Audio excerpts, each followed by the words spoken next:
చెప్పరా నారాయణ, నా కొడుకు ఏమైనా సంబంధం వచ్చిందా? లేదురా, ఓ చెయ్యి పని చేయట్లేదు కదా, ఫ్యూచర్ ఎలా ఉంటుందని భయపడుతున్నారు అందరూ. నా ఆస్తి మొత్తం రాసిస్తానని చెప్పరా. నా కొడుకు మంచోడురా. నువ్వెంత ఆస్తి ఇచ్చినా చేసుకొని ఉంటున్నారా?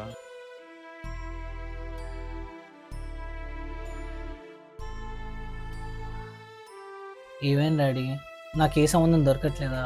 అలా ఏం లేదు నాన్న, నీకు తగిన సంబంధం దొరకట్లేదు అంతే. నేను మీరు చెప్పిన మాట వినకుండా బైక్ స్పీడ్గా తోలి ఈ పరిస్థితి తెచ్చుకున్నాను నాన్న. I'm sorry. నా మిస్టేక్ తగిన పనిష్మెంటే వచ్చింది నాన్న.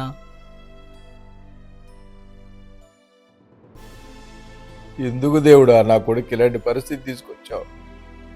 ఆ శిక్ష ఏదో నాకు ఇవ్వాల్సింది కదా దేవుడా.